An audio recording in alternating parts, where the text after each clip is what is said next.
যদি কোনো মহিলা তার স্বামীর কথার বিরোধিতা করে, স্বামীর আনুগত্য না করে, স্বামীর সেবা যত্ন না করে, ও এটাও তাদের জন্য অভিশাপ এবং তাদের গুনার কাজ হয়ে যাবে।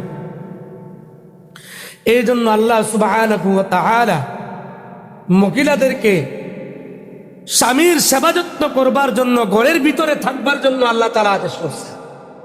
আল্লাহ তাআলা বলেন, ওয়াকরনা ফি বুয়ুতিকুন্না ওয়ালা তাবাররাজনা তাবাররুজাল জাহিলিয়াতিল উলা। মহিলারা তাদেরকে ঘরের মধ্যে আবদ্ধ রাখবে, এটা তাদের জন্য আল্লাহ তাআলার হুকুম মান্য করা হবে। বর্তমান যুগের মহিলাদেরকে স্বামীর আনুগত্য তেমন পাওয়া যায় না এবং ঘরের মধ্যে আবদ্ধ থাকবে এটাও তারা পছন্দ করে না। তারা মনে করে কি আমাদের ঘরের মধ্যে আমরা আবদ্ধ থাকবো, আমরা বেষ্টনীর মধ্যে থাকবো, এটা তো আমার কাছে ভালো লাগে না। অথচ আল্লাহ তাআলা বলছেন, ওয়াকরনা ফি বুয়ুতিকুন্না, মহিলা তোমরা যারা আছো তোমরা ঘরের ভিতরে থাকো, ওয়ালা তাবাররাজনা তাবাররুজাল জাহিলিয়াতিল উলা, তোমরা আগের যুগের মহিলাদের মতো তোমাদের সৌন্দর্য পর পুরুষের সামনে তোমরা খোলামেলা চলাফেরা করিও না। তাহলে মহিলাদেরকে ঘরের ভিতরে থাকবার জন্য, ঘরের ভিতরে ইবাদত বন্দেগী করবার জন্য, স্বামীর আনুগত্য করবার জন্য আদেশ করছেন কে?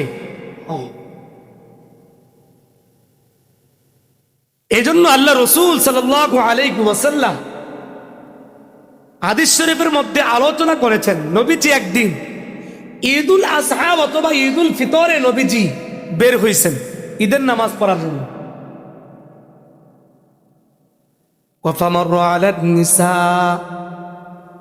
মহিলাদের পাশ দিয়ে নবীজি অতিক্রম করতেছিলেন।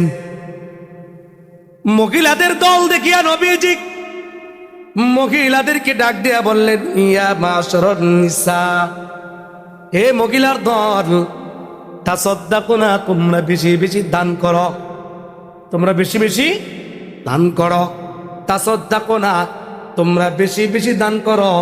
ফাইন্নী রাআইতুকুন্না আকসারা আহলিন নার। নবীজি মহিলাদেরকে বলতেছে, তোমরা বেশি বেশি কেন দান করবা? ফাইন্নী রাআইতুকুন্না আকসারা আহলিন নার, আমি নবীজি জাহান্নামের মধ্যে বেশি মহিলাদেরকে দেখেছি। নবীজি জাহান্নামের মধ্যে মহিলার সংখ্যা বেশি দেখছে। কাদের সংখ্যা? মহিলাদের সংখ্যা বেশি দেখছে। হাদিস শরীফের মধ্যে নবীজি বলতেছে, ফাইন্নী রাআইতুকুন্না আকসারা আহলিন নার, আমি নবীজি দেখেছি জাহান্নামের মধ্যে মহিলাদের সংখ্যা বেশি। ফাকুলনা বিমা ইয়া রাসূলুল্লাহ, আবার মহিলারা প্রশ্ন করেছে, ইয়া রাসূলুল্লাহ, কেন আপনি মহিলাদের সংখ্যা জাহান্নামের মধ্যে বেশি দেখলেন? কেন আপনি বেশি দেখলেন? কারণটা কি? নবীজি বলেন, ক্বালা তুকসিরনাল লাইনা ওয়া তাকফুরনাল আশীর, তোমাদের মহিলাদের মধ্যে মহিলারা বেশি বেশি স্বামীর অবাধ্য হয়, স্বামীর অবাধ্য হয়। ওয়া তাকফুরনাল আশীর, স্বামীর অবাধ্য হয় এবং বেশি বেশি মানুষের উপর অভিশাপ দেয়। এখানে দুইটা কারণ উল্লেখ করেছে। এক নাম্বার, তারা মানুষের উপর কথায় কথায় অভিশাপ দেয়। মহিলারা দেখবেন কথায় কথায় মানুষের উপর কি দেয়? অভিশাপ দেয়। তোর উপর ঠাড়া পড়ুক, তোর উপর গজব পড়ুক, তোরে কালে খাক, বলে কি বলে না? অভিশাপ। তো মহিলারা বেশি বেশি লানত করে, অভিশাপ দেয়। এই কারণে তারা জাহান্নামী। নবীজি জাহান্নামের মধ্যে তাদেরকে বেশি দেখছে। দুই নাম্বার, ওয়াতাকফুরনাল আশীর, এবং তারা স্বামীর অবাধ্য হয় বেশি, স্বামীর কথা শুনতে চায় না, স্বামীর কথা মানতে চায় না। তাহলে স্বামীর কথা না শুনলে স্বামীর কথা না মানলে যেই সমস্ত মহিলারা স্বামীর অবাধ্য হয়, ওই সমস্ত মহিলারা কোথায় ঠিকানা হয়? জাহান্নামে। তাহলে নবীজি জাহান্নামে মহিলাদেরকে বেশি দেখলেন, একটা কারণ হলো তারা কথায় কথায় মানুষকে কি দেয়? লানত দেয়, অভিশাপ দেয়। 2 নম্বর, তারা স্বামীর অবাধ্য হয়। এই জন্য নবীজি বলেন, আমি তোমাদেরকে মহিলাদেরকে জাহান্নামের মধ্যে তোমাদের সংখ্যা বেশি দেখছি।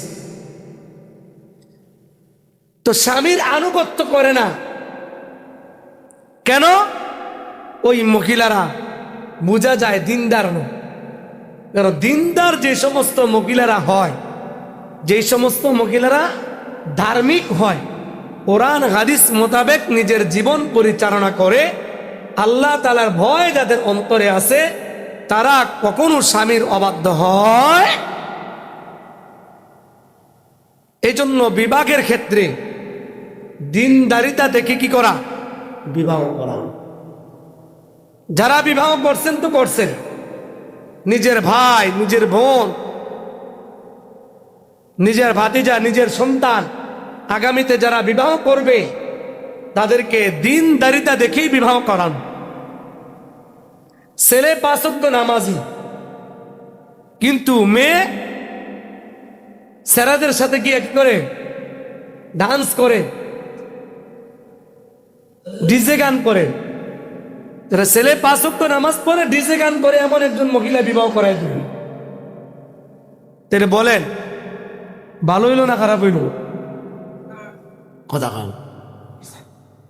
মেয়ে করে, ডিজে গান, টিকটক করে, আর ছেলে 5 ওয়াক্ত নামাজ পড়ে, দিনদার, তাবলীগ করে, মাদ্রাসায় পড়াশোনা করছে, তার দিনের জ্ঞান আছে। এই মহিলা বিবাহ করলো, এখন করে শান্তি হইল না অশান্তি হইল? সেরা বলবে তুমি যেই কাজ করো, এই কাজ ইসলামী শরীয়তে কি নাই, অনুমতি নাই, হারাম। সেরি বলবে কি, তুমি কি আমার থেকে বেশি বুঝো?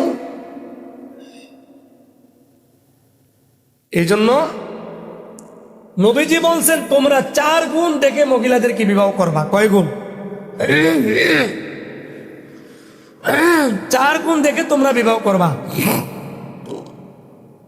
1 নাম্বার, ওয়ালি জামালিহা, মহিলার সৌন্দর্য দেখে তোমরা বিবাহ করবা।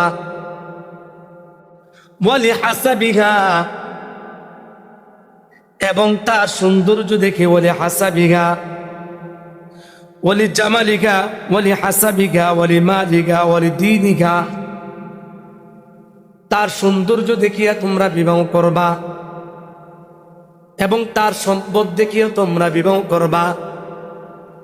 ওয়ালি দীনিহা, এবং তার ধার্মিকতা দেখে তোমরা বিবাহ করবা।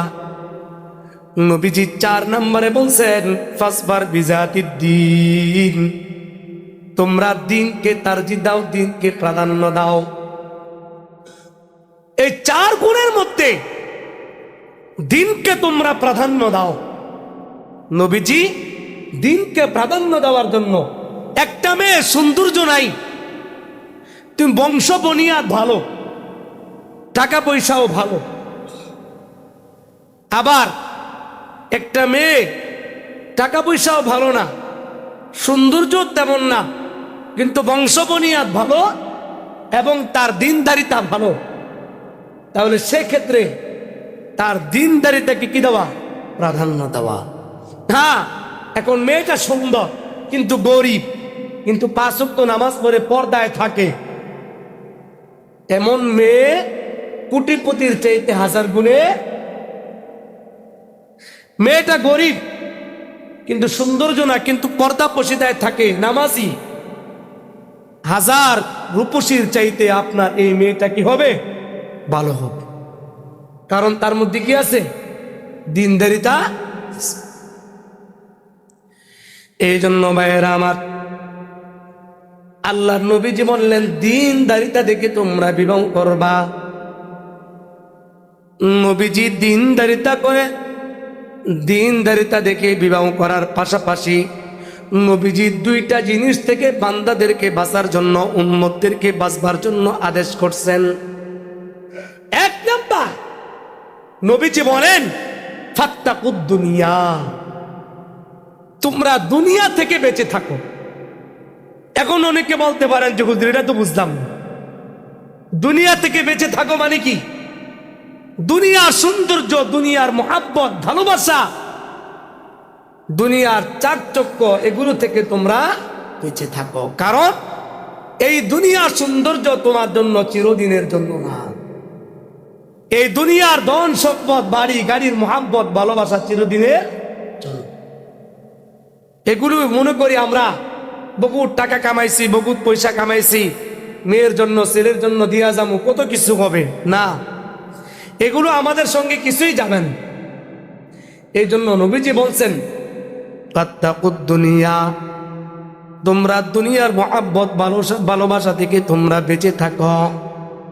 ওয়াত্তাকুন নিসা, দুই নম্বরে নবীজি বলছেন তোমরা মহিলাদের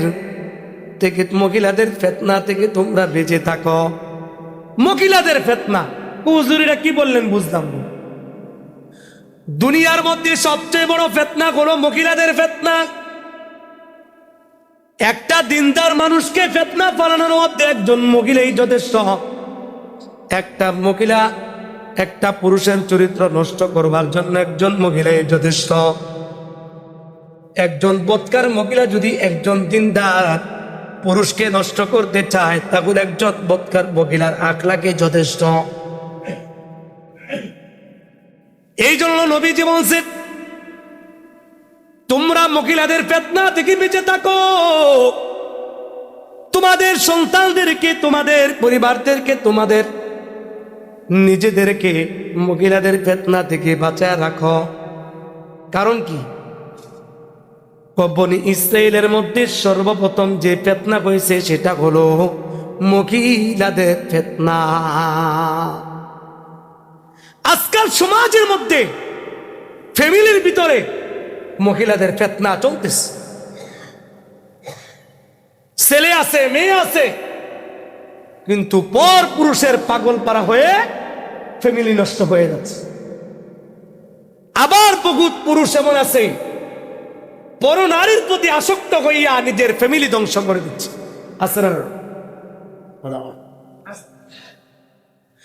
কিছুদিন আগে আমার কাছে একজন হুজুর আসছে,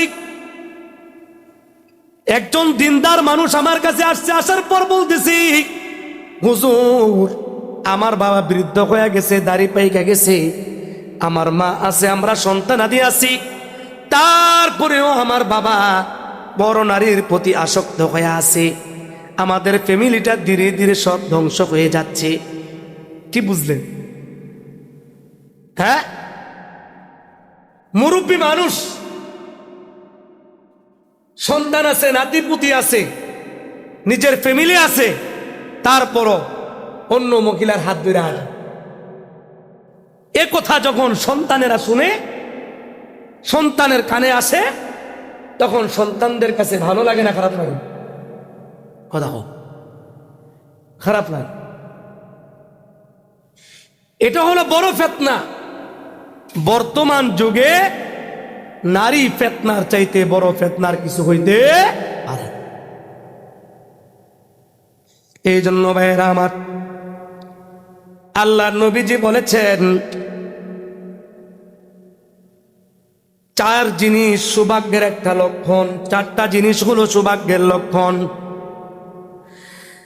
এক নাম্বার, মারআতুস সালেহ, নেককার একজন বিবি, নেককার একজন মহিলা, যার জীবনের মধ্যে আসবে, যার ফ্যামিলির মধ্যে আসবে, যার জীবন সঙ্গী হয়ে আসবে, তার কপালটা অনেক ভালো, তার ভাগ্য বড় ভালো। কারণ একজন দিনদার মহিলা একজন পুরুষের জীবনটাকে সুন্দর করে দিতে পারে। এই জন্য নবীজি বলেছেন তার কপাল বড় ভালো। মারআতুস সালেহ, যার জীবন একজন নেককার দিনদার একজন মহিলা আসলো। মারআতুস সালেহ, নেককার দিনদার মহিলা যার জীবনে আছে, আল্লাহ তাআলা শুকর আদায় করা, আল্লাহ আর কিছু হোক না হোক, কিন্তু আমার জীবন চলার পথে আমার ভাগ্যে একজন দিনদার আদর্শবান একজন মহিলা আমার জীবনে আসছে। এই জন্য নবীজি বলেন, চার জিনিস যার জীবনে চলে আসছে, চার জিনিস যার জীবনে অর্জিত হয়েছে, তার জীবনটা অনেক ভালো, তার কপালটা অনেক ভালো। এক নাম্বার মারআতুস সালিহ, নেককার মহিলা, নেককার বিবি যার জীবনে আসবে, আল্লাহ রসুল বলেন তার কপাল বড় ভালো, তার ভাগ্য বড় ভালো।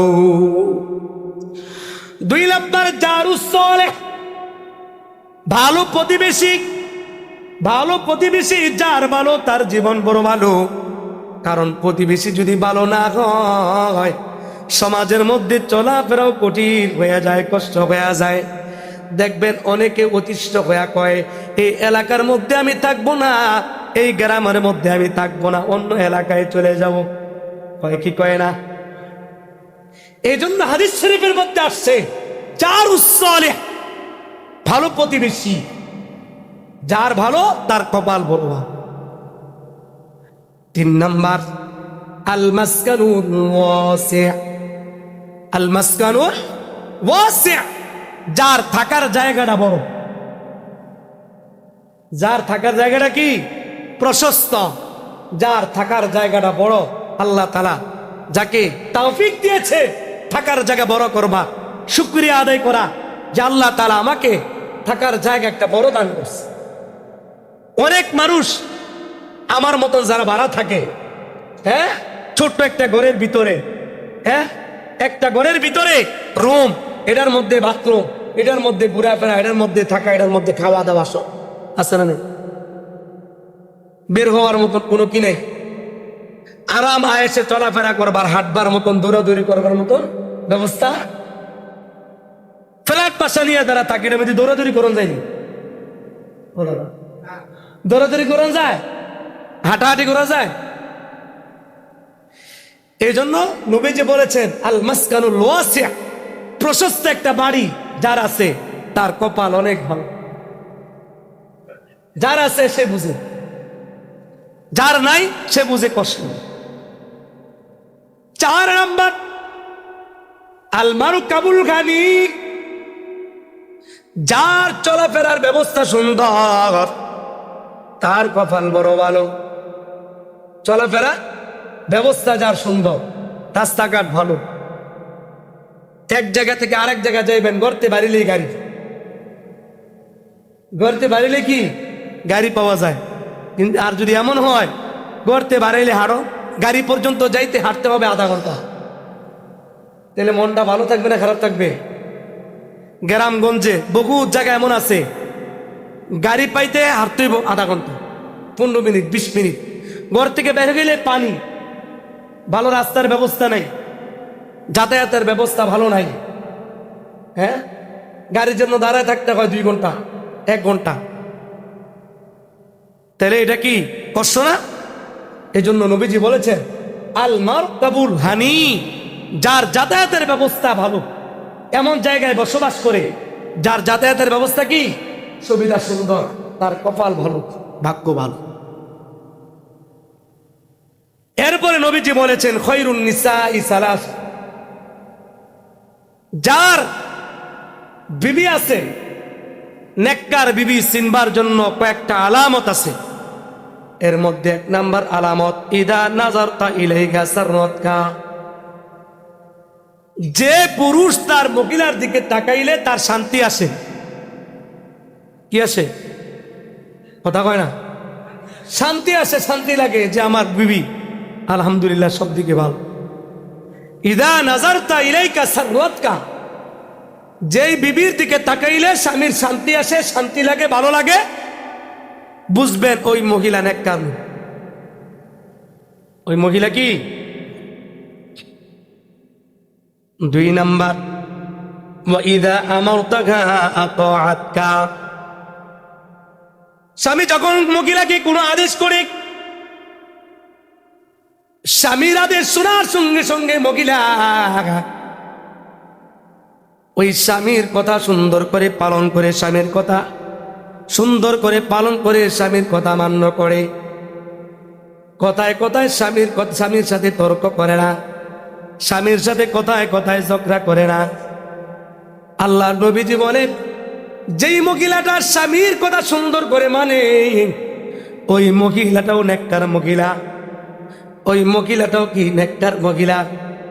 3 নাম্বার, ওয়াইদা গিবতা আনহা হাফিজাতকা, যে স্বামী বাড়ি থেকে অন্যত্র চলে যায়, তার মানে যতক্ষণ পর্যন্ত স্বামী ঘরের মধ্যে উপস্থিত না থাকে, ততক্ষণ পর্যন্ত স্ত্রী তার লজ্জাস্থানের হেফাজত করে এবং স্বামীর মালের হেফাজত করে, নিজের লজ্জাস্থানের হেফাজত করে এবং স্বামীর সয় সম্পত্তি কি করে দেখাশোনা করে, হেফাজত করে। এটা হলো নেককার মহিলার আলামত। এটা কি নেককার মহিলার আলামত। তাহলে 1 নাম্বার, যেই মহিলার দিকে তাকাইলে, যেই স্ত্রীর দিকে তাকাইলে স্বামী আনন্দ পায়, বুঝতে হবে নেককার মহিলা।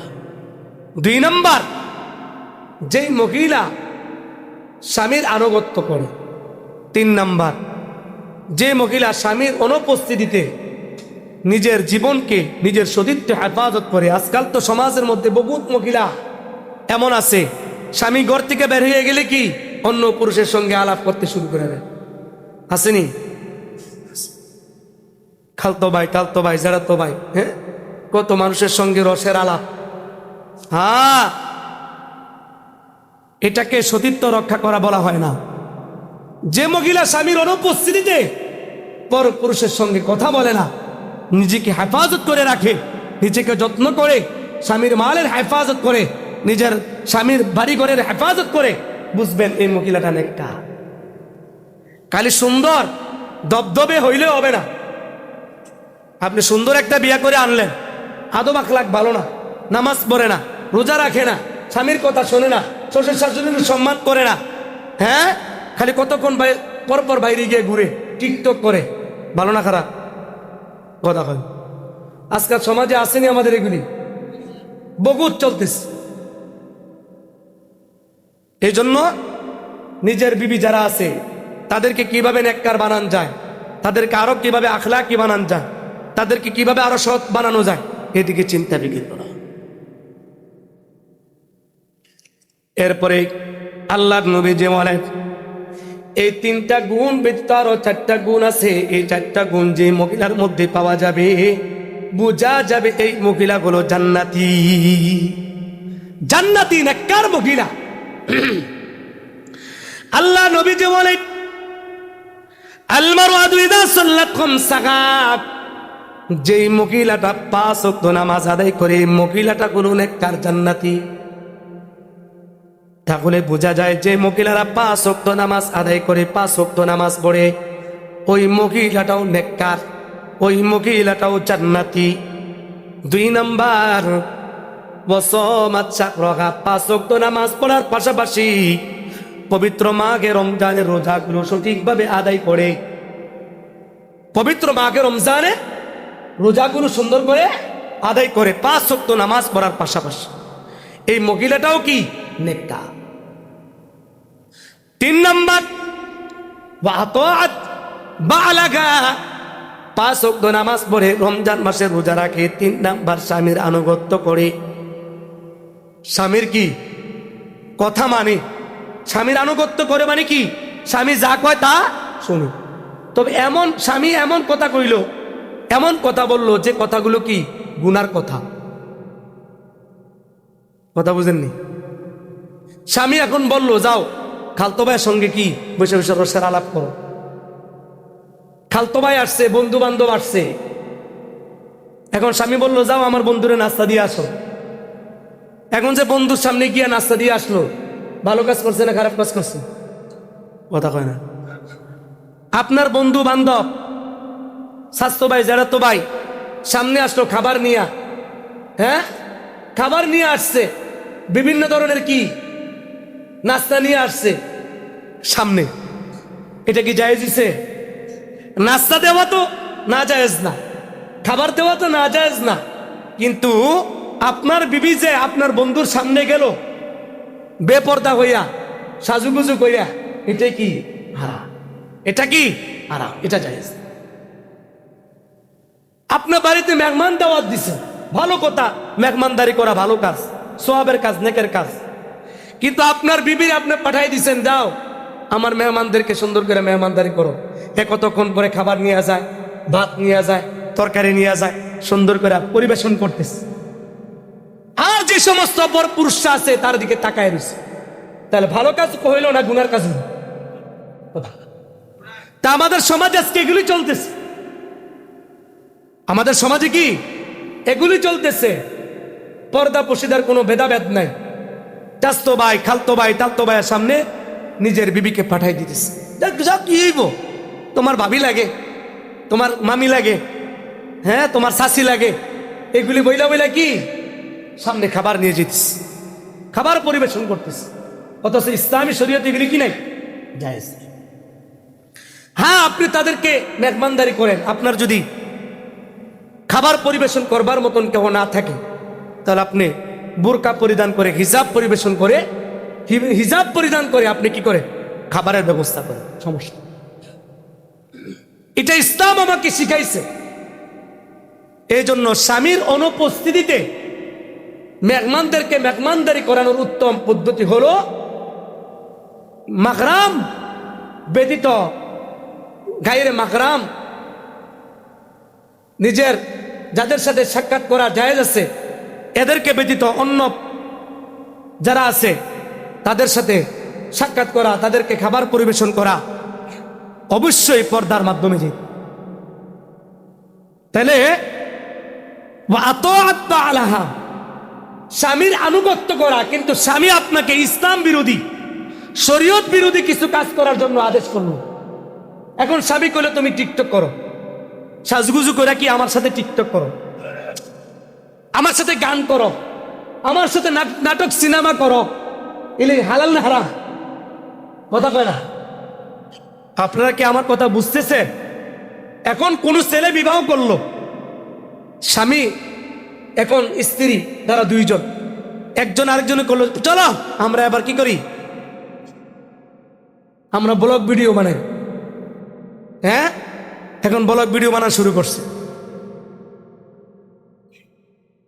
চেহারা দেখে দেখে সাজুগুজু কইরা ভিডিও বানাইতেছে, এটি মানুষের সাথে পাবলিকে ছাড়তেছে সোশ্যাল মিডিয়া। হালাল না হারাম? কথা মনে হয় আপনারা বুঝেন না। আপনারা যে এখন এই যে ফেসবুক ইন্টারনেটে দেখতেছে, নারী পুরুষ ছেলে মেয়ে এখন হ্যাঁ কাপল ব্লগ ভিডিও বানাচ্ছে, এগুলো হালাল না হারাম? বেগানা পুরুষরা বেগানা মহিলাদেরকে দেখা হালাল না হারাম? এ তৈরি করতেছে কারা? মুসলমানের সন্তানরা, এরা মুসলমান দাবি করতেছে। হ্যাঁ, ইসলাম কি শিক্ষা দেয় আমাকে? যারা ব্লগ ভিডিও বানাচ্ছে ইসলাম বিরোধী কাজ করতেছে। হ্যাঁ, আপনি ভালো কিছু ইসলামিক কিছু বানাচ্ছেন পর্দা পশিদার সাথে। এখন তো মাশাআল্লাহ বোরকা একটা পেছন হয়ে গেছে। হ্যাঁ, বোরকা পেছন হয়ে গেছে, বোরকা পরে এখন যেভাবে টিকটক করতেছে, এগুলো এক ধরনের ফিতনা। এগুলো কি এক ধরনের ফিতনা? তোমাকে ইসলাম বলছে তুমি বোরকা পরিধান করে টিকটক বানাও, ইসলাম বলছে, ইসলামকে অনুমতি দিছে। যারা এগুলি করতেছে আল্লাহ তাআলা তাদের সবাইকে হেদায়েত দান করে, সকলে বলি আমিন। ভাইয়ের আমার, নবীজি বলেছেন 4 শ্রেণীর মহিলা জান্নাতি। এর মধ্যে 3 নম্বর হলো যে মহিলা স্বামীর আনুগত্য করে। যে কথা বলতেছিলাম, এবার কোন মহিলা যদি স্বামীকে আদেশ করে আমার নিয়ে ভিডিও বানাও, আমার নিয়ে ভিডিও বানাও, এই আদেশ করা, এই আদেশ করা আর এই আদেশ শোনা, এটা ঠিক হবে? তাহলে গুনার কাজে সহযোগিতা করা, স্বামী সহযোগিতা করা, স্ত্রী সহযোগিতা করা, একজন আরেকজনকে গুনার কাজে সহযোগিতা করা, এটা কখনো কি নাই